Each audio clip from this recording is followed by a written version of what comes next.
Il existe des moments dans le voyage spirituel qui changent tout.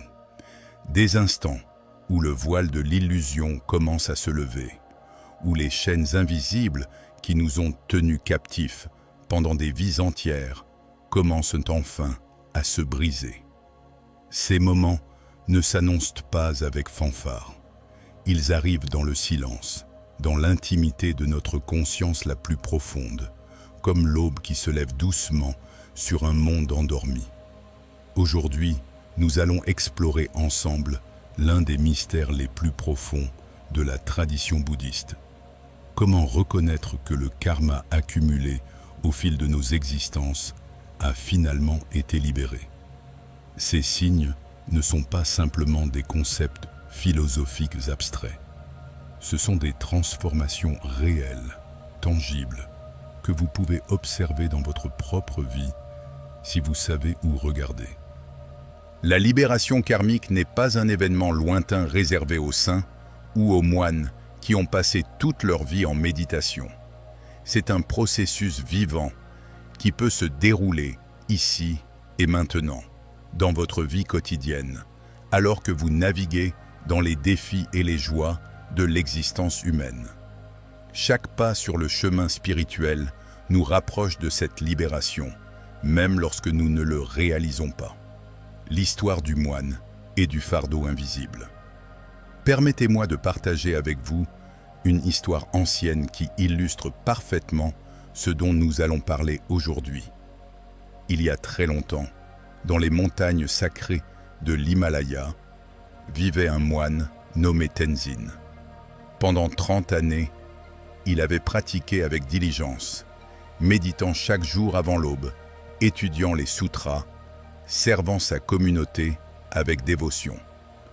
Mais malgré toutes ces années de pratique, Tenzin portait un poids qu'il ne pouvait pas identifier. Ce n'était pas une douleur physique, ce n'était pas une pensée particulière qui le tourmentait. C'était plus subtil que cela, une lourdeur diffuse qui colorait chaque expérience, comme un nuage gris qui ne se dissipait jamais complètement. Un jour, alors qu'il marchait le long d'un sentier de montagne familier, quelque chose d'extraordinaire se produisit. Il n'y eut pas de vision mystique, pas de voix céleste, pas de moment dramatique d'illumination. Simplement, entre un pas et le suivant, le poids disparut, complètement, instantanément. Tenzin s'arrêta net sur le sentier, stupéfait. Il regarda autour de lui, et c'était comme si le monde entier s'était transformé. Les montagnes étaient toujours les mêmes montagnes. Les arbres étaient toujours les mêmes arbres. Mais tout brillait maintenant d'une luminosité qu'il n'avait jamais remarquée auparavant. Le chant des oiseaux n'était pas simplement un son, c'était de la musique pure résonnant dans l'espace de sa conscience clarifiée. Il réalisa dans ce moment que le fardeau qu'il avait porté pendant si longtemps n'était pas quelque chose qu'on lui avait imposé. C'était le poids accumulé de ses propres attachements, de ses propres résistances, de son propre karma non résolu. Et maintenant, après des années de pratique patiente, ce fardeau s'était simplement dissous, comme le brouillard se dissipe sous le soleil matinal. Quand Tenzin retourna au monastère ce jour-là, son maître le regarda et sourit. Sans que Tenzin dise un mot, le vieux maître savait. Il avait vu cette transformation chez d'autres au fil des années. C'était la transformation de quelqu'un qui avait payé ses dettes karmiques, qui avait traversé le feu de la purification et en était sorti libre. « Maintenant, dit le maître, ta véritable pratique commence. » Cette histoire nous rappelle une vérité essentielle. La libération karmique n'est pas la fin du chemin spirituel. C'est un nouveau commencement. C'est le moment où nous sommes enfin libres de vivre pleinement, d'aimer sans retenue, de servir sans épuisement. C'est le moment où notre pratique spirituelle cesse d'être un effort pour devenir quelque chose que nous ne sommes pas. et devient simplement l'expression naturelle de qui nous avons toujours été. Explorons maintenant ensemble les 6 signes qui indiquent que, comme Tenzin, vous avez peut-être payé votre karma dans cette vie. Chacun de ces signes est une porte s'ouvrant sur une compréhension plus profonde de votre nature véritable. Chapitre 1. L'éveil silencieux de la libération karmique. La première transformation qui se produit lorsque le karma commence à se dissoudre est si subtile que beaucoup la manquent complètement. C'est l'émergence d'une paix intérieure qui ne dépend d'absolument rien d'extérieur. Cette paix n'est pas l'absence de défis ou de difficultés dans votre vie. Ce n'est pas la paix temporaire qui vient quand tout va bien et que vous obtenez ce que vous voulez. C'est quelque chose de beaucoup plus profond, quelque chose qui reste stable même au milieu du chaos. Imaginez un lac en haute montagne. À la surface, les vagues peuvent être agitées par le vent. Des tempêtes peuvent créer des turbulences, mais dans les profondeurs du lac, il y a un calme absolu qui n'est jamais perturbé, peu importe ce qui se passe à la surface. Cette paix profonde est votre nature véritable. Et quand le karma se dissout, vous commencez à vivre depuis cette profondeur, plutôt que depuis la surface agitée. La tradition bouddhiste enseigne que le karma n'est pas une punition divine ou une récompense céleste. C'est simplement la loi de cause à effet opérant au niveau le plus profond de notre expérience consciente. Chaque action que nous prenons, chaque parole que nous prononçons, chaque pensée que nous entretenons laisse une empreinte dans le tissu de notre conscience. Ces empreintes s'accumulent au fil du temps, créant des motifs, des tendances, des habitudes qui façonnent la nature de nos expériences futures. Pensez à cela comme à des sillons creusés dans la terre. Plus l'eau coule dans le même sillon, plus il devient profond. Avec le temps, ces sillons deviennent si profonds que l'eau n'a d'autre choix que de les suivre. De la même manière, nos habitudes karmiques deviennent si profondément ancrées que nous semblons n'avoir aucun choix dans nos réactions, nos émotions, nos schémas de comportement. Mais il arrive un point dans le voyage spirituel où ces sillons commencent à se remplir, où les nœuds qui nous liaient au cycle de souffrance commencent finalement à se défaire. Et le premier signe de cette libération est cette paix intérieure inexplicable qui commence à émerger. Cette paix n'est pas quelque chose que vous créez par un effort de volonté. Vous ne pouvez pas vous forcer à être en paix. Plus vous essayez, plus la paix vous échappe. C'est plutôt quelque chose que vous découvrez quand vous cessez de résister à ce qui est. C'est comme enlever des couches de vêtements lourds que vous portiez depuis si longtemps que vous aviez oublié que vous les portiez. Quand ils tombent, vous réalisez que vous n'avez jamais eu besoin de cette protection. Vous étiez toujours bien en dessous. Les maîtres anciens appelaient cela l'esprit du miroir. Un miroir reflète tout ce qui est placé devant lui avec une clarté parfaite. Mais il ne retient rien. Quand une image disparaît, le miroir revient à son état naturel de vacuité lumineuse. De la même manière, quand votre karma a été libéré, votre esprit peut expérimenter la vie pleinement, sans être piégé par elle. Les joies viennent et vous les appréciez pleinement, sans vous y accrocher désespérément. Les tristesses surgissent et vous les ressentez complètement, sans résistance, et elles passent naturellement, sans laisser de cicatrices permanentes. C'est comme respirer. Vous n'essayez pas de retenir l'air que vous inspirez. Vous le laissez entrer, il accomplit son but, puis vous le laissez sortir. Chaque expérience de la vie peut devenir comme cela quand le karma se dissout.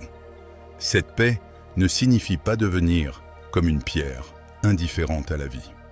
Au contraire, beaucoup découvrent que quand le poids du karma s'allège, ils deviennent plus sensibles à la beauté subtile de l'existence. Le chant d'un oiseau peut toucher le cœur plus profondément. La lumière du soleil filtrant à travers les feuilles peut créer un moment d'émerveillement pur. Le sourire d'un enfant peut illuminer toute votre journée. Mais ces expériences ne vous enchaînent plus à de nouveaux cycles de désir et de souffrance. Vous les vivez pleinement, avec tout votre être, puis vous les laissez partir, comme des nuages qui traversent le ciel sans laisser de traces. Il n'y a pas de cramponnement, pas de tentative désespérée de faire durer l'expérience agréable ou de fuir l'expérience désagréable. Beaucoup de gens confondent cette paix avec la complaisance ou la passivité. Ils pensent que quelqu'un qui a atteint cet état devient indifférent à la souffrance du monde ou incapable d'agir avec détermination. Rien ne pourrait être plus éloigné de la vérité. La libération karmique ne diminue pas votre capacité d'action, elle la purifie. Vos actions ne surgissent plus du besoin compulsif de satisfaire des désirs ou d'éviter des peurs. Elles surgissent d'un espace de clarté et de compassion authentique. C'est la différence entre courir frénétiquement dans toutes les directions parce que vous avez peur de manquer quelque chose et marcher avec détermination dans une direction parce que vous savez clairement où vous allez. Quand vous observez cette paix en vous-même, il est important de ne pas la transformer en un autre objet d'attachement. Ce n'est pas quelque chose que vous possédez, ni une réalisation dont vous devez être fier. C'est simplement votre nature fondamentale se révélant quand les obstacles qui l'obscurcissaient ont été enlevés. C'est comme le soleil qui a toujours brillé derrière les nuages. Les nuages peuvent sembler interminables, épais, impénétrables. Ils peuvent obscurcir le soleil pendant des jours, des semaines, des mois même. Mais ils n'ont jamais réellement touché le soleil. Ils n'ont jamais diminué sa luminosité. Quand il se dissipe, finalement, le soleil est là, brillant aussi intensément qu'il l'a toujours fait. De la même manière, votre nature paisible a toujours été là, sous toutes les couches de conditionnement karmique, d'agitation mentale, de désir et d'aversion. Le processus de libération karmique ne crée pas cette paix. Il enlève simplement les obstacles qui vous empêchaient de la reconnaître. Chapitre 2. La disparition des drames répétitifs. Le deuxième signe que vous avez payé votre karma est peut-être le plus pratique et observable dans la vie quotidienne. Vous commencez à remarquer que les schémas destructifs qui se répétaient encore et encore dans votre vie s'arrêtent simplement. Ces relations qui se terminaient toujours de la même manière douloureuse. Ces conflits qui surgissaient avec différentes personnes, mais qui avaient la même essence. Ces situations qui vous entraînaient dans le même type de souffrance, encore et encore. Soudainement, le cycle se brise. Le karma fonctionne en grande partie à travers des schémas de répétition. L'esprit conditionné a tendance à recréer les mêmes expériences parce qu'il est programmé par des habitudes profondément enracinées. C'est comme un disque rayé qui joue le même passage encore et encore.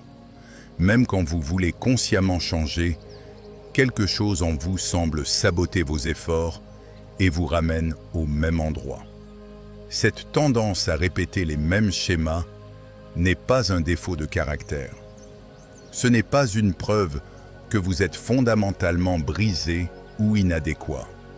C'est simplement la manifestation visible du karma non résolu.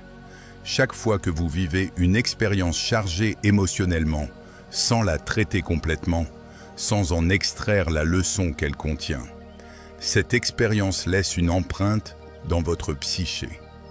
Cette empreinte agit alors comme un aimant, attirant des situations similaires dans votre vie. Ce n'est pas magique ou mystérieux. C'est plutôt que vous êtes inconsciemment programmé pour reconnaître et répondre à certains signaux, certaines dynamiques, certains types de personnes. Et parce que vous n'avez pas résolu la blessure originale, vous continuez à réagir de la même manière autodestructrice. Peut-être que dans votre enfance, vous avez appris que l'amour était conditionnel, qu'il fallait être parfait pour être digne d'affection. Cette leçon douloureuse a créé une empreinte profonde. Maintenant, des décennies plus tard, vous vous retrouvez encore et encore dans des relations où vous vous épuisez à essayer d'être parfait, où vous sacrifiez vos propres besoins pour plaire à l'autre personne, où vous vivez dans la peur constante que si vous montrez votre vrai vous, vous serez rejeté. Vous avez peut-être lu des dizaines de livres sur l'amour-propre. Vous avez peut-être fait des années de thérapie. Vous comprenez intellectuellement le schéma. Vous pouvez l'analyser brillamment, mais il continue quand même. Parce que le karma n'est pas quelque chose que vous pouvez résoudre uniquement avec l'intellect. Il doit être brûlé à travers l'expérience consciente, à travers la présence totale avec ce qui est. Mais quand le karma se dissout, quelque chose d'extraordinaire se produit. L'enregistrement s'arrête. Non pas parce que vous avez lutté contre lui avec plus de force, ou parce que vous avez développé une volonté de fer pour résister à vos schémas. Il s'arrête parce que l'énergie qui alimentait ce schéma s'est épuisée. La dette karmique a été payée et il n'y a plus de carburant pour maintenir le feu allumé. Cela peut se manifester de manière très concrète. Peut-être que vous avez passé des années à attirer des partenaires émotionnellement indisponibles, répétant une blessure précoce d'abandon. Vous avez travaillé sur vous-même, vous avez établi des intentions, vous avez prié pour le changement. Mais le schéma persistait. Puis, soudainement, sans que vous puissiez pointer exactement quand ou comment c'est arrivé, vous cessez simplement de vous sentir attiré par ce type de personnes. Ce n'est pas que vous faites un effort pour les éviter. Vous ne vous forcez pas à choisir différemment. C'est plutôt qu'elles ne résonnent plus avec vous de la même manière. C'est comme si la fréquence radio avait changé. Le signal est toujours là, mais votre récepteur est maintenant réglé sur une fréquence différente. Ou peut-être que vous avez lutté avec des schémas d'auto-sabotage dans votre carrière. Chaque fois que vous étiez proche du succès, quelque chose en vous créait une crise qui détruisait tout. Vous avez analysé ce schéma. Vous avez identifié ses racines dans votre histoire familiale. Vous avez promis de changer 1000 fois. Et pourtant, il continuait. Jusqu'à ce qu'un jour, vous fassiez face à une situation qui aurait normalement activé ce schéma d'auto-sabotage. Et il ne répond simplement pas. L'ancienne programmation est là. Vous pouvez sentir son écho, mais elle n'a plus de pouvoir sur vous. C'est comme essayer d'allumer un feu avec du bois humide. Vous pouvez faire tous les mouvements corrects, mais le feu ne prend pas parce que les conditions ne sont plus favorables. Les maîtres bouddhistes enseignent que ces schémas répétitifs sont comme des sillons profonds dans la terre. Quand la pluie tombe, l'eau coule naturellement dans ces sillons, parce qu'ils sont le chemin de moindre résistance. Chaque fois que l'eau coule dans le même sillon, elle le rend plus profond, plus difficile à changer. Mais quand finalement le sillon se remplit, quand il se nivelle avec le reste du terrain, l'eau trouve de nouveaux chemins. Vous n'avez pas à lutter pour que l'eau aille dans une direction différente. Elle coule simplement naturellement de manière nouvelle parce que l'ancien sillon n'est plus là. C'est exactement ce qui se passe quand le karma se dissout. Les anciens chemins de moindre résistance disparaissent et de nouvelles possibilités s'ouvrent naturellement. Il est important de comprendre que la libération de ces schémas ne se produit pas toujours dramatiquement. Ce n'est pas comme si vous vous réveilliez un jour et tous vos problèmes avaient disparu par magie. C'est plutôt un processus graduel de réalisation que quelque chose qui avait l'habitude de vous dominer n'a plus le même pouvoir. Vous pouvez vous retrouver dans une situation qui vous aurait autrefois complètement déstabilisé et vous êtes surpris de remarquer que vous êtes simplement présent avec elle sans réagir de la manière habituelle. C'est un peu comme découvrir qu'une vieille blessure qui vous faisait mal pendant des années a mystérieusement guéri. Vous ne savez pas exactement quand la guérison s'est produite, vous réalisez simplement un jour qu'elle ne fait plus mal. Cette libération des drames répétitifs apporte avec elle une sensation incroyable de légèreté. C'est comme si vous aviez porté un poids invisible pendant si longtemps que vous aviez oublié ce que c'était que de marcher sans lui. Soudainement, il y a plus d'espace dans votre vie, plus d'énergie disponible. Le temps et l'attention qui étaient consommés à alimenter ces drames sont maintenant libres d'être dirigés vers quelque chose de plus constructif, de plus créatif, de plus aligné avec votre vraie nature. Cependant, cela peut aussi être déroutant au début. Quand vous avez défini une grande partie de votre identité autour de ces schémas, quand vous avez construit des récits sur qui vous êtes basé sur ces drames, leur absence peut créer une sorte de vide existentiel. Qui êtes-vous sans vos luttes familiales? Qui êtes-vous sans votre schéma de relations toxiques? Qui êtes-vous sans votre histoire de victimisation ou d'auto-sabotage? Ce vide est en réalité une opportunité précieuse. C'est l'espace dans lequel vous pouvez découvrir qui vous êtes au-delà de vos schémas conditionnés. C'est comme nettoyer une pièce qui a été remplie de désordre pendant des années. Au début, l'espace vide peut sembler étrange, presque inconfortable. Vous avez tellement l'habitude du désordre que son absence crée une sensation de manque. Mais cet espace vide est exactement ce dont vous avez besoin pour créer quelque chose de nouveau, quelque chose qui reflète vraiment votre nature essentielle plutôt que vos blessures passées.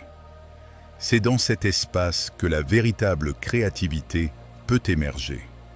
C'est dans cet espace que vous pouvez enfin devenir qui vous avez toujours été destiné à être. Chapitre 3. La naturalité de la compassion véritable. Le troisième signe que votre karma s'est dissous se révèle dans la qualité de votre relation avec les autres êtres. La compassion cesse d'être un effort moral et devient votre réponse naturelle à la souffrance. Vous ne décidez pas d'être compatissant parce que c'est la bonne chose à faire ou parce que vous voulez être une bonne personne. La compassion coule simplement de vous comme l'eau coule d'une source. Cette transformation est profonde parce qu'elle révèle quelque chose de fondamental sur la nature de l'ego et du karma. Quand le karma est actif, notre capacité de compassion est limitée par nos propres blessures non guéries. C'est comme essayer de donner à boire aux autres quand votre propre verre est vide. Vous pouvez essayer, vous pouvez faire les mouvements corrects, mais il y a toujours une sensation d'effort, de sacrifice, d'épuisement. Vous donnez aux autres, mais vous le ressentez comme une perte pour vous-même. Vous aidez quelqu'un, mais une partie de vous garde un compte, attendant quelque chose en retour. Vous montrez de la gentillesse, mais en dessous, il y a un agenda caché, un besoin d'être vu comme bon, comme généreux, comme spirituel. Cette compassion conditionnée est mieux que pas de compassion du tout, mais ce n'est pas encore la vraie chose. La vraie compassion, celle qui émerge quand le karma se dissout, est complètement différente dans sa qualité.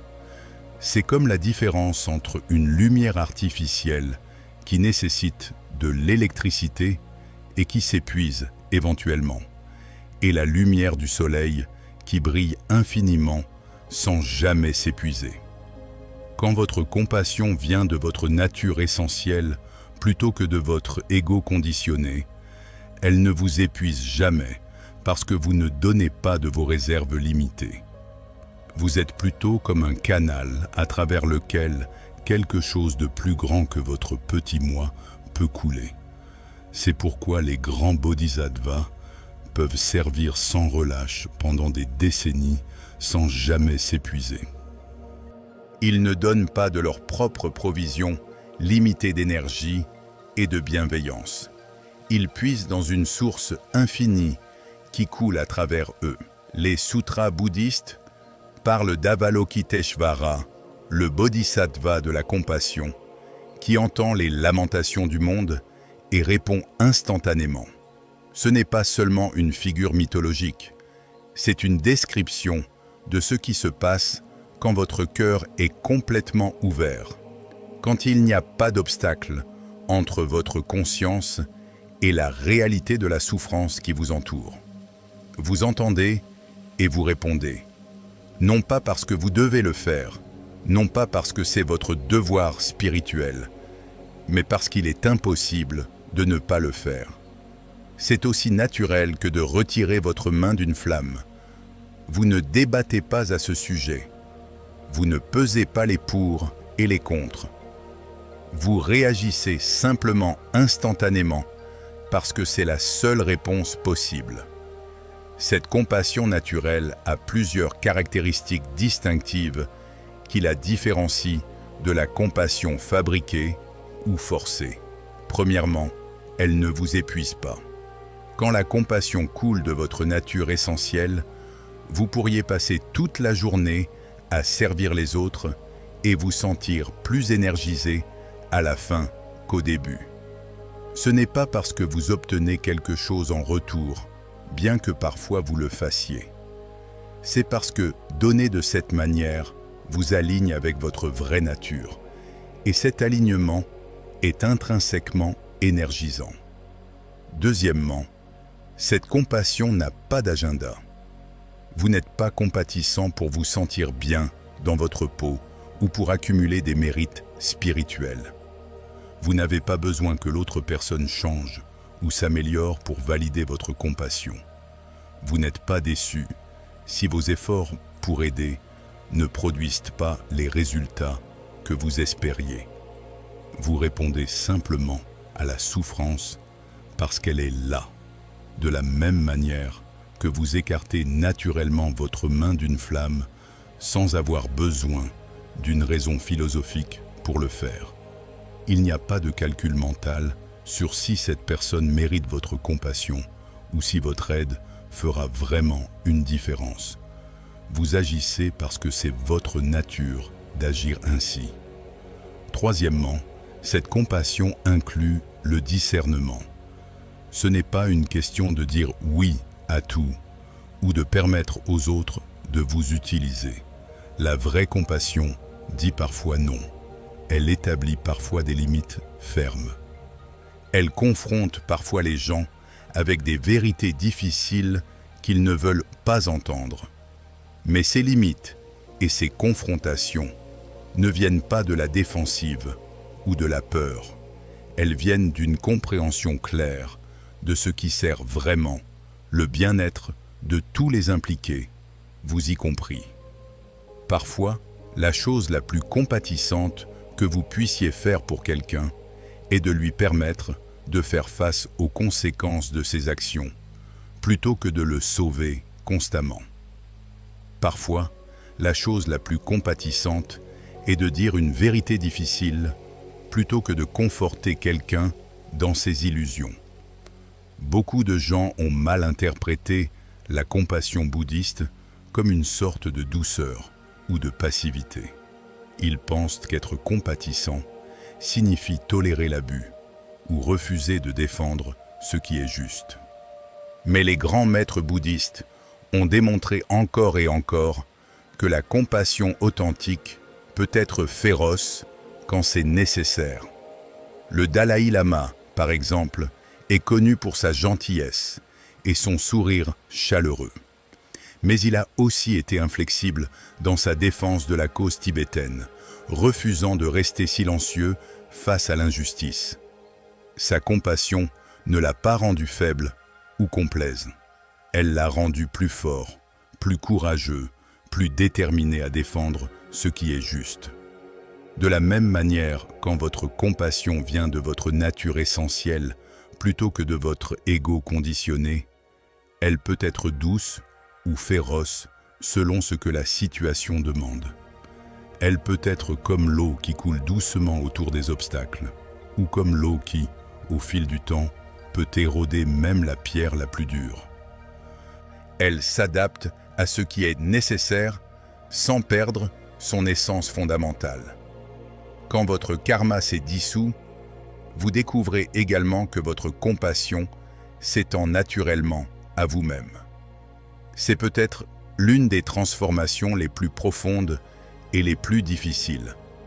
Beaucoup de pratiquants spirituels sont durs avec eux-mêmes, de manière qu'ils ne seraient jamais avec les autres. Ils se jugent impitoyablement, se critiquent constamment, s'exigent la perfection. Cette violence interne est souvent enracinée dans un karma profond, lié à la honte et à l'indignité. Peut-être que dans votre enfance, vous avez appris que l'amour devait être gagné par des réalisations. Peut-être que vous avez été critiqué si sévèrement que vous avez intériorisé cette voix critique, et maintenant, elle joue en boucle dans votre esprit. Peut-être que vous avez fait des erreurs dans le passé dont vous ne pouvez pas vous pardonner. Mais quand le karma commence à se dissoudre, cette dureté envers vous-même commence aussi à se dissoudre. Vous commencez à vous traiter avec la même gentillesse que vous offririez à un petit enfant qui apprend à marcher. Quand vous tombez, vous ne vous frappez pas pour ne pas être parfait. Vous vous relevez simplement et continuez. Quand vous faites une erreur, vous ne la transformez pas en preuve de votre manque de valeur fondamentale. Vous la voyez pour ce qu'elle est, une partie naturelle du processus d'apprentissage et de croissance. Vous pouvez même sourire de vos imperfections, les voir avec tendresse plutôt qu'avec jugement. Cette autocompassion n'est pas de l'auto-indulgence. Ce n'est pas une excuse pour éviter la responsabilité ou pour rester coincé dans des schémas destructifs. C'est plutôt la base à partir de laquelle le vrai changement devient possible. Quand vous vous punissez, vous créez de la résistance et de la défensive qui rendent en fait le changement plus difficile. Mais quand vous vous traitez avec compassion, vous créez l'espace sûr dans lequel la transformation authentique peut se produire. Vous pouvez regarder honnêtement vos défauts et vos erreurs sans être submergé par la honte. Vous pouvez reconnaître où vous devez grandir sans vous condamner pour ne pas être déjà parfait.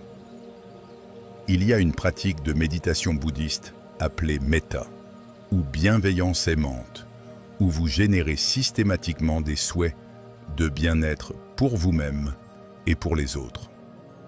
Traditionnellement, vous commencez par vous-même en répétant des phrases comme « puis-je être heureux ? Puis-je être en bonne santé ? Puis-je être en paix ?»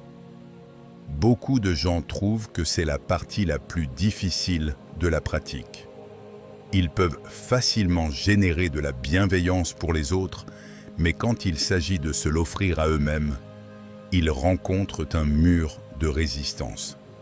Des pensées surgissent comme « je ne mérite pas le bonheur » ou « je suis trop imparfait pour la paix ».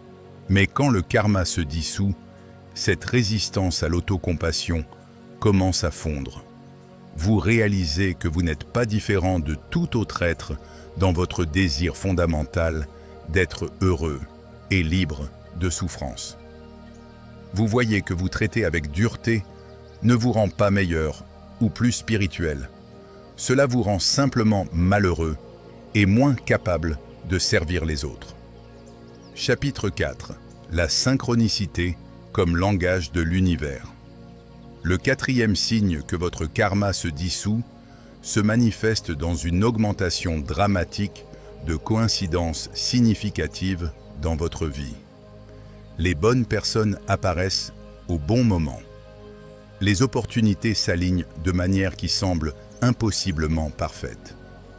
Les ressources dont vous avez besoin se matérialisent juste quand vous en avez besoin. C'est comme si l'univers lui-même conspirait en votre faveur. Dans le bouddhisme, cela se comprend à travers le concept d'interdépendance, ou pratitya samutpada. Tout est connecté à tout le reste dans un réseau infiniment complexe de causes et de conditions. Rien n'existe de manière isolée. Chaque phénomène surgit en dépendance d'innombrables autres phénomènes. Un seul moment de conscience contient l'univers entier. Quand le karma lourd se dissout, vous ne créez plus de perturbations constantes dans ce flux naturel. C'est comme enlever des débris d'une rivière. L'eau peut couler librement et vous coulez avec elle au lieu de lutter contre elle. Vous commencez à vous déplacer en harmonie avec le Tao, le flux naturel de la vie, plutôt que de constamment nager à contre-courant. Ces synchronicités ne sont pas magiques ou surnaturelles dans le sens commun de ces mots. Elles sont plutôt le fonctionnement naturel de l'univers se révélant quand vous cessez d'interférer avec votre agenda égocentrique limité. Votre conscience s'élargit et vous commencez à percevoir des connexions qui ont toujours été là, mais que vous ne pouviez pas voir parce que vous étiez trop pris dans vos propres drames. Par exemple, vous avez peut-être lutté avec un problème pendant des semaines sans trouver de solution. Votre esprit analytique a tourné en rond, examinant le problème sous tous les angles, mais rien ne clique. Puis, apparemment par hasard, vous rencontrez quelqu'un dans un café qui mentionne quelque chose qui est exactement la clé dont vous aviez besoin. Ou vous avez pensé à faire un changement significatif dans votre vie, mais vous doutiez de votre capacité à le faire. Vous vous demandiez si c'était le bon moment, si vous aviez les ressources, si vous étiez vraiment capable. Et soudainement, 3 personnes différentes vous offrent des ressources ou du soutien de manière complètement inattendue, comme si l'univers vous donnait un signal clair que oui, c'est le bon moment, et oui, vous avez tout ce dont vous avez besoin. Les sceptiques pourraient attribuer ces événements à une pure coïncidence ou à un biais de confirmation. Et il est vrai que nous devons être prudents de voir des schémas là où il n'y en a pas. Le cerveau humain est câblé pour trouver des schémas, même dans le bruit aléatoire. Nous pouvons facilement tomber dans la pensée magique si nous ne restons pas ancrés. Mais il y a une différence qualitative entre la coïncidence ordinaire et la synchronicité qui surgit quand le karma se dissout. Cette dernière a une qualité d'élégance, de perfection temporelle, de résonance profonde qui est difficile à ignorer. C'est comme la différence entre entendre des notes de musique aléatoire et entendre une symphonie magnifiquement composée. Carl Jung, qui a inventé le terme synchronicité, l'a compris comme un principe de connexion acausale. Les événements sont connectés non pas parce que l'un cause l'autre, mais parce qu'ils partagent un sens commun.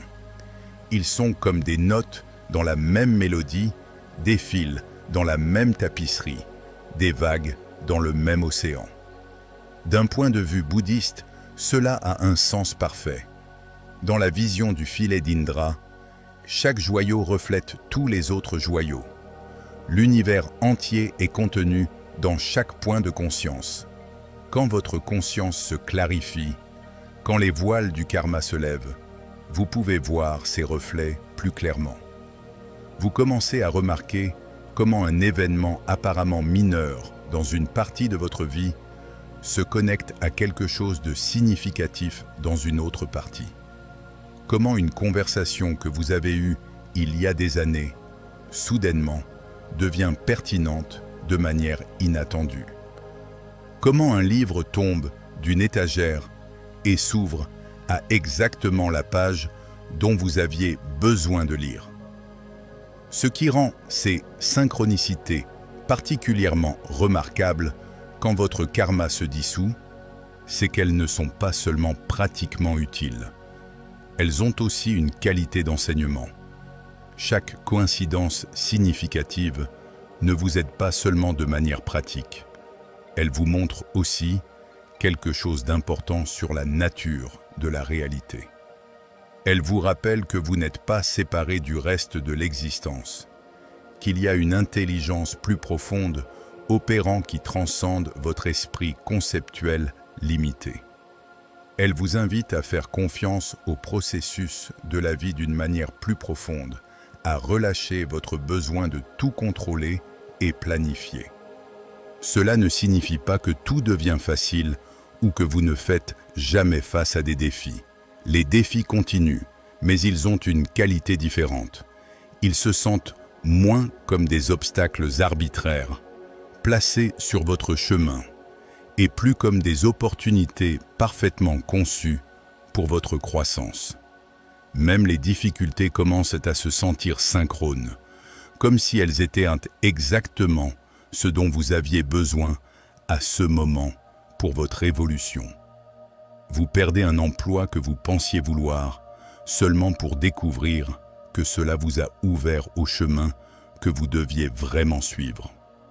Une relation se termine de manière douloureuse, mais vous réalisez plus tard que c'était exactement le catalyseur dont vous aviez besoin pour faire face à des schémas profonds que vous aviez évités. Il y a une histoire zen sur un moine qui marchait sur un sentier de montagne quand un énorme rocher s'est détaché et a failli l'écraser. Il s'est écarté juste à temps, et au lieu de se sentir chanceux d'avoir échappé, il a simplement observé parfaitement à temps. C'est le genre de conscience qui surgit quand vous vivez en flux synchrone avec la réalité. Vous commencez à voir que tout, même ce qui semble être de la malchance ou de la difficulté, a sa place dans le grand schéma des choses. Vous ne romantisez pas la souffrance ou ne prétendez pas que tout est parfait, mais vous développez une confiance fondamentale que vous êtes exactement où vous devez être, apprenant exactement ce que vous devez apprendre. Cependant, il est important de ne pas devenir accro à la recherche de synchronicité ou de les transformer en une autre forme de superstition. Certaines personnes, en commençant à expérimenter ces coïncidences significatives, commencent à chercher des signes dans tout, à surinterpréter des événements aléatoires, à devenir dépendantes de la validation externe. Cela est simplement l'ego essayant de s'approprier une expérience spirituelle authentique. L'ego veut être spécial, veut sentir qu'il a une connexion directe avec l'univers, qui le rend supérieur aux autres. Il transforme la synchronicité en un autre système de croyances qui le sépare du reste de l'humanité. L'attitude correcte envers la synchronicité est celle de l'appréciation sans attachement. Quand elle se produit, vous la reconnaissez et vous vous permettez de ressentir l'émerveillement face au mystère de l'existence. Mais vous ne vous y accrochez pas, ni n'exigez qu'elle continue. Vous faites confiance au fait que le flux de la vie vous mènera exactement où vous devez être, avec ou sans signe dramatique. Vous comprenez aussi que la synchronicité ne vous apporte pas toujours ce que votre ego veut. Parfois, elle apporte exactement ce dont votre âme a besoin, ce qui peut être très différent. Vous pouvez vous retrouver à perdre de manière synchrone un emploi que vous pensiez vouloir, seulement pour découvrir que cela vous a ouvert au chemin que vous deviez vraiment suivre. La synchronicité sert votre éveil, pas votre confort. Elle vous guide vers ce qui vous fera grandir, pas nécessairement vers ce qui vous rendra heureux à court terme. Et quand vous comprenez cela, vous pouvez apprécier même les synchronicités difficiles, les voir comme des cadeaux, même quand elles ne se sentent pas comme telles sur le moment. Chapitre 5. Le temps se transforme en présence. Le 5e signe que votre karma s'est dissous est une transformation fondamentale dans votre expérience du temps. Le passé perd son pouvoir de vous tourmenter avec des regrets. Le futur perd son pouvoir de vous effrayer avec de l'anxiété. Vous vous retrouvez à habiter de plus en plus dans le moment présent, non pas comme une pratique que vous devez vous efforcer de maintenir, mais comme votre état naturel d'être. Le karma, dans son essence, est une accumulation d'impressions du passé qui colore votre expérience du présent et crée des attentes sur le futur. C'est comme porter un bagage lourd rempli de vieilles expériences, certaines douloureuses, certaines plaisantes, toutes demandant votre attention et déformant votre perception de ce qui se passe réellement maintenant.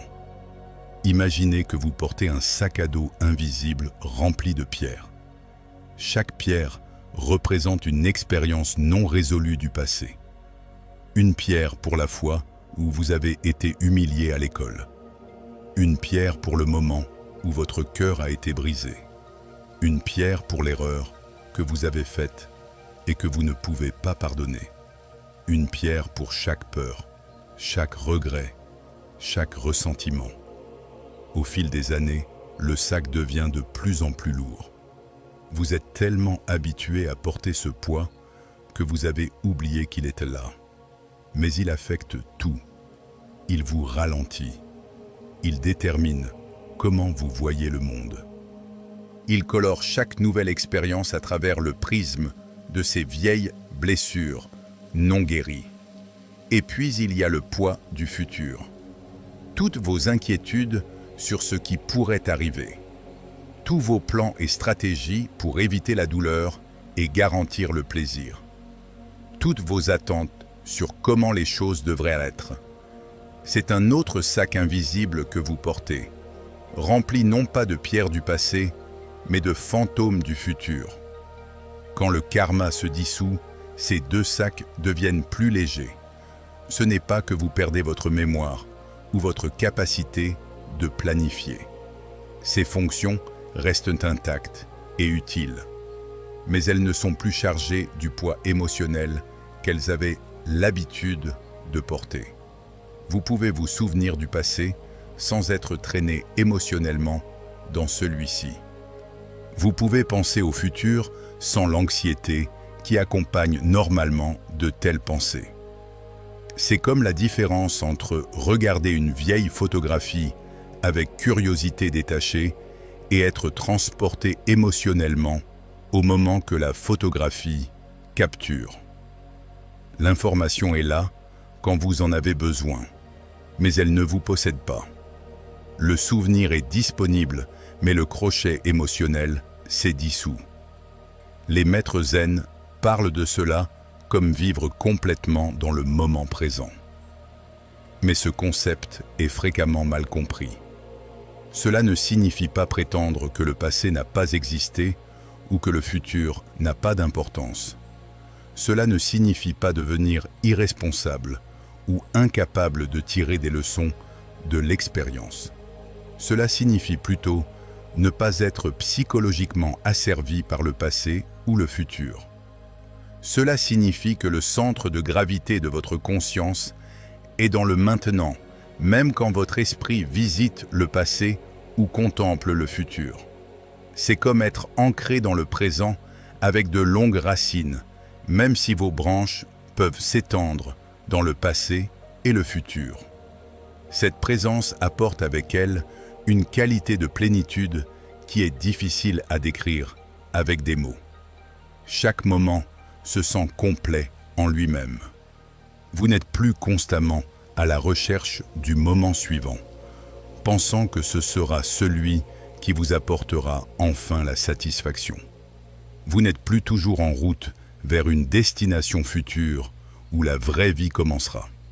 La vraie vie se passe maintenant, et vous le savez.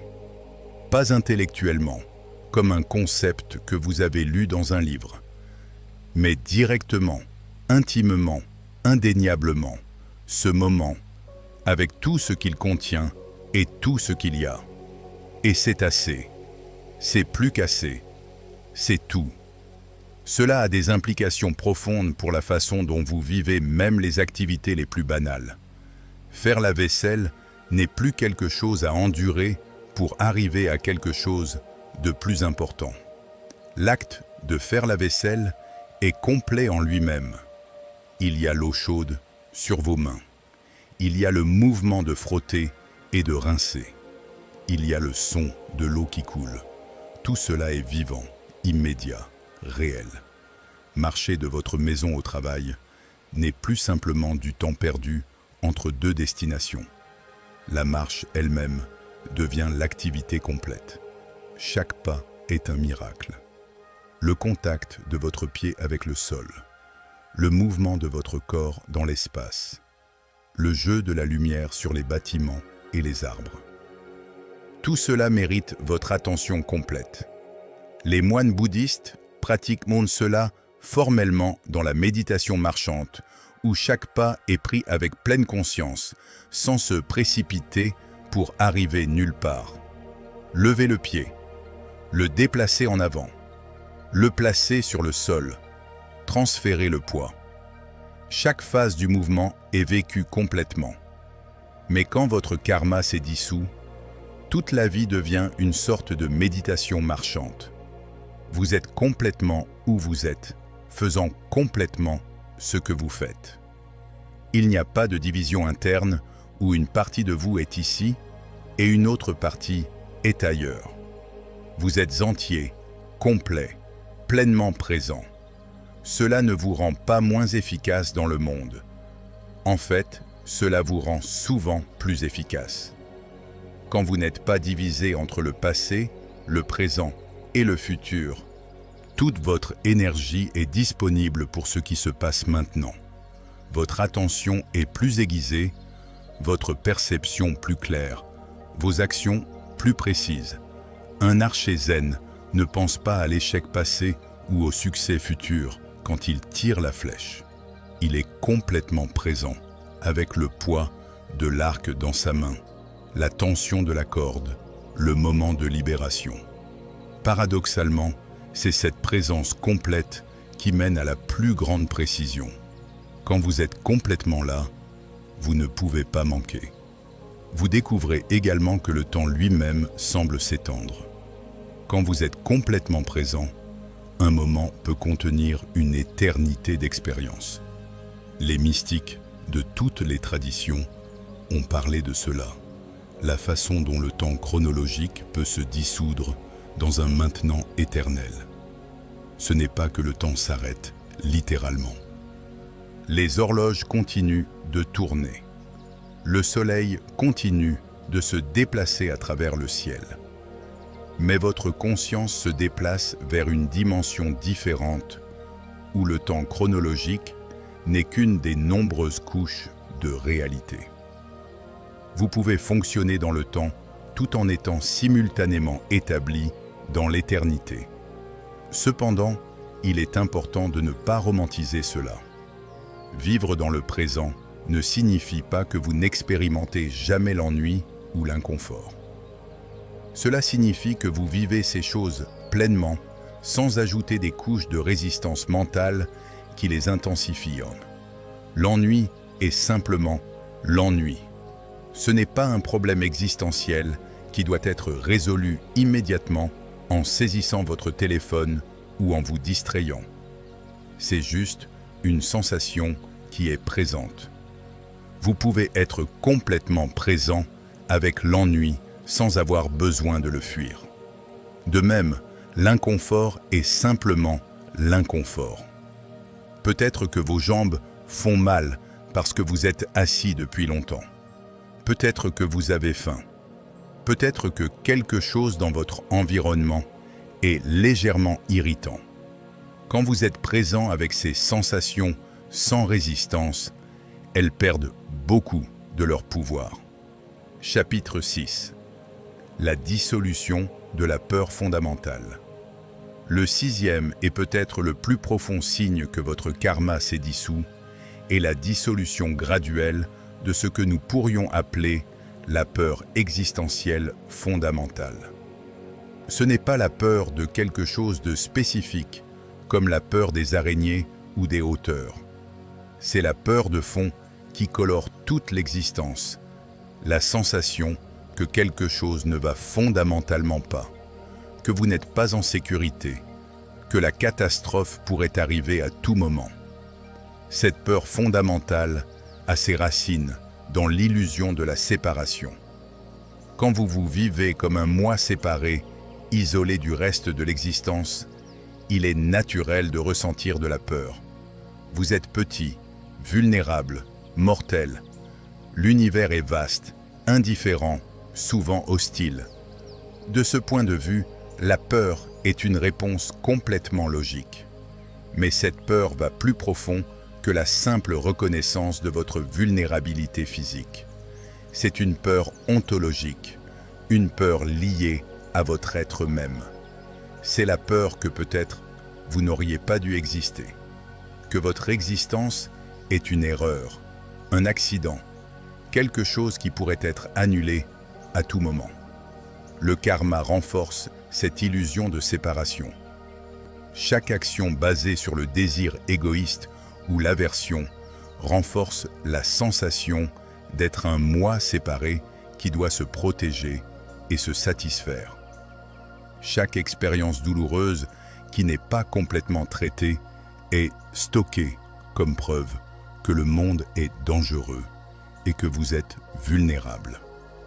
Au fil du temps, ces couches de conditionnement karmique créent une armure psychologique.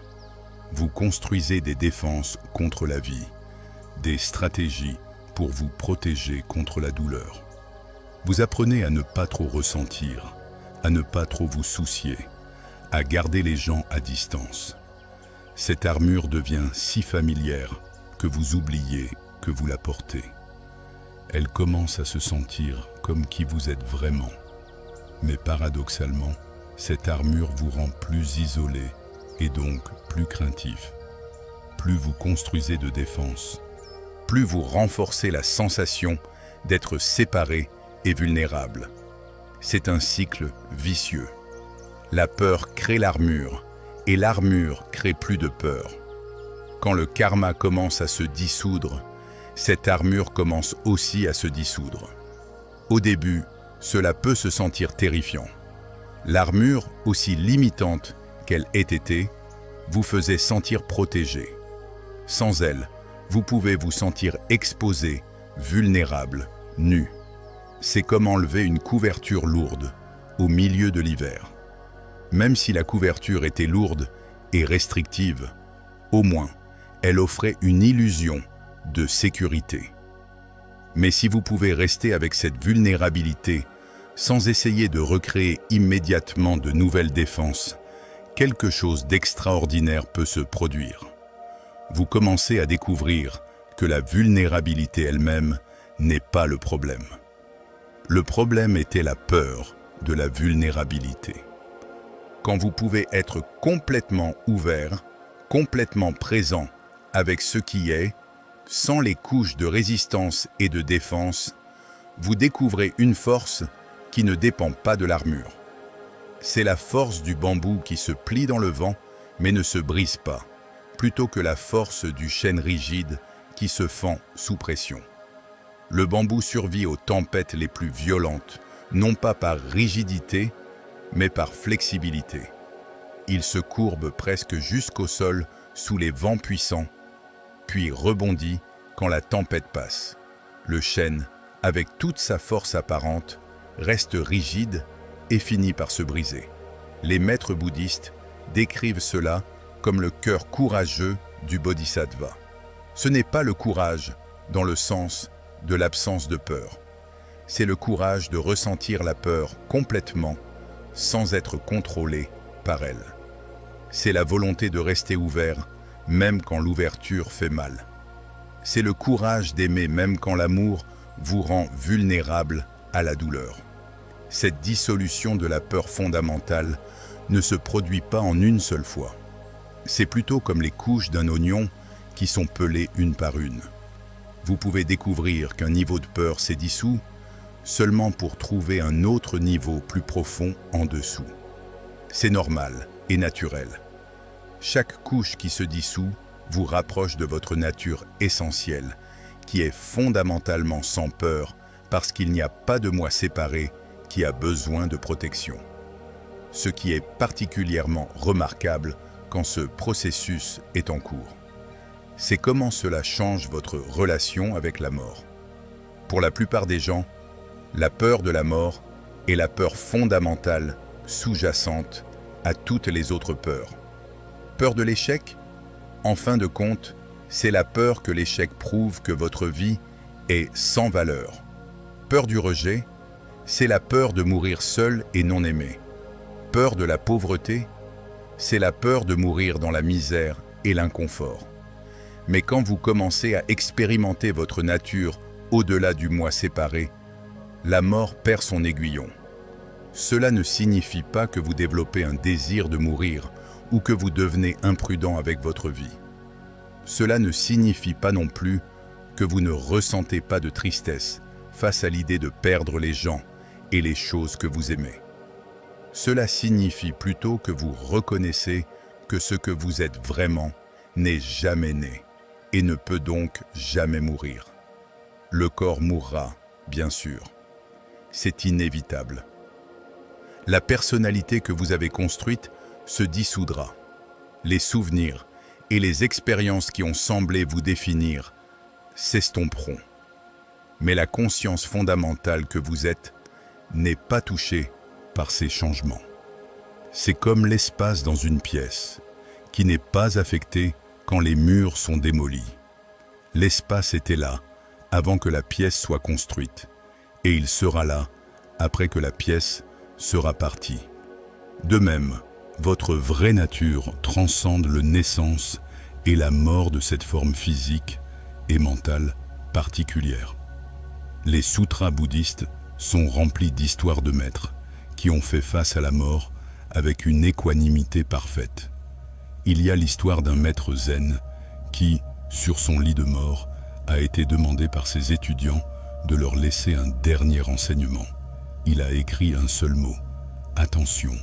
Quand ils ont demandé s'il pouvait élaborer, il a écrit « Attention, attention ». Puis il est mort paisiblement. Il y a l'histoire de Milarepa, le grand yogi tibétain, qui a chanté des chansons de joie même alors qu'il mourait de poison. Il y a l'histoire de Thich Nhat Hanh, qui, quand on lui a demandé où il irait après sa mort, a simplement dit « Je ne vais nulle part. Je serai toujours ici ». Ces maîtres ne prétendaient pas ou ne supprimaient pas leur peur. Ils avaient simplement vu à travers l'illusion qu'ils sont seulement ce corps et cet esprit limité. Ils s'étaient éveillés à leur vraie nature, qui transcende la naissance et la mort. Cette compréhension transforme également votre relation avec les petites morts que vous vivez tout au long de la vie. La perte d'un emploi, la fin d'une relation, l'échec d'un projet, la perte d'un rêve chéri, toutes ces choses sont de petites morts du moi et de ses plans. Quand vous ne vous identifiez plus aussi étroitement avec ce moi, ces pertes sont toujours douloureuses, mais elles ne sont pas dévastatrices. Vous pouvez ressentir la douleur complètement sans perdre votre centre fondamental. C'est comme un arbre qui perd ses feuilles en automne. Il y a peut-être un moment de tristesse, mais l'arbre sait que de nouvelles feuilles viendront au printemps. La perte des feuilles ne menace pas l'arbre lui-même. Vous découvrez également que sans la peur fondamentale, il y a de l'espace pour une joie qui ne dépend pas des circonstances externes. Ce n'est pas le bonheur superficiel qui va et vient selon que les choses se passent bien ou mal. C'est une joie plus profonde, plus stable, qui surgit de la connexion avec votre nature essentielle. Les maîtres zen décrivent parfois cela comme votre visage original, le visage que vous aviez avant la naissance de vos parents. C'est qui vous êtes vraiment sous toutes les couches de conditionnement, de peur et de désir. Et quand ces couches se dissolvent, ce visage original brille de sa propre lumière. Il est important de mentionner que la dissolution de la peur fondamentale ne vous transforme pas en un super-héros sans émotion. Vous vivez toujours toute la gamme des émotions humaines. Vous ressentez toujours de la tristesse, de la frustration, de la douleur, de la déception. Mais ces émotions ne vous contrôlent plus de la même manière. Elles sont comme le temps qui passe à travers le ciel de votre conscience. Elles peuvent être orageuses ou ensoleillées, douces ou violentes. Mais le ciel lui-même reste intact. Le ciel n'est jamais endommagé par la tempête qui le traverse. De même, votre nature essentielle n'est jamais vraiment touchée par les tempêtes émotionnelles qui la traversent. Vous développez ce que les bouddhistes appellent l'esprit équanime. Ce n'est pas l'indifférence, c'est plutôt une égalité d'âme qui peut accueillir toutes les expériences avec grâce. Plaisir et douleur, gain et perte, louange et blâme, tous sont accueillis de la même manière, avec une acceptation ouverte, qui n'est ni attirée ni repoussée. Épilogue. Le nouveau commencement. Comme nous arrivons à la fin de cette exploration, il est important de se rappeler que reconnaître ces signes n'est pas la fin du voyage spirituel. En fait, c'est vraiment le commencement. Quand le karma est dissous, quand les dettes sont payées, vous êtes enfin libre de vivre pleinement, d'aimer sans retenue, de servir sans épuisement. Vous n'êtes plus motivé par le besoin compulsif de satisfaire des désirs ou d'éviter des peurs. Vous n'êtes plus piégé dans des schémas répétitifs qui vous gardent coincé dans la souffrance. Vous n'êtes plus séparé de la vie par des couches d'armure défensives. Vous êtes libre d'être simplement qui vous êtes, ce que vous avez toujours été sous tous les conditionnements. Cette liberté ne signifie pas que la vie devient parfaite ou que vous ne rencontrez plus jamais de défis. Les défis continuent. La souffrance fait toujours partie de l'existence humaine. Mais votre relation avec ces défis a changé fondamentalement. Vous ne les vivez plus comme des preuves que quelque chose ne va pas, mais comme des opportunités pour un approfondissement et une croissance continue. Vous devenez comme l'océan qui accueille toutes les rivières sans jamais être rempli. Toutes les expériences coulent en vous et vous restez vaste, profond, inchangé dans votre essence même si votre surface peut être agitée par les vagues. Souvenez-vous que ces 6 signes ne sont pas des critères que vous devez remplir pour être spirituellement valable. Ce ne sont pas des réalisations à collectionner ou des badges d'honneur à afficher. Ce sont simplement des descriptions de ce qui se passe naturellement quand le karma se dissout, quand vous vous éveillez à votre vraie nature. Si vous reconnaissez certains de ces signes dans votre propre vie, réjouissez-vous tranquillement. Mais ne vous y accrochez pas. Ne les transformez pas en une autre forme d'identité spirituelle. Continuez simplement votre pratique avec humilité et sincérité, sachant que chaque pas sur le chemin vous rapproche de qui vous avez toujours été Et si vous ne reconnaissez pas encore ces signes, ne désespérez pas. Le voyage spirituel se déroule à son propre rythme, selon ses propres mystérieuses lois. Votre tâche n'est pas de forcer quoi que ce soit, mais simplement de continuer à pratiquer, à être présent, à ouvrir votre cœur aussi complètement que possible à chaque moment. Comme le disait le grand maître Dogen, pratiquer la voie du Bouddha, c'est se connaître soi-même. Se connaître soi-même, c'est s'oublier soi-même. S'oublier soi-même, c'est être éveillé par toutes les choses. Puissiez-vous reconnaître votre vraie nature. Puissiez-vous être libre de la souffrance du karma non résolu. Puissiez-vous vivre avec un cœur ouvert, présent à chaque moment précieux de cette vie extraordinaire. Esprit zen.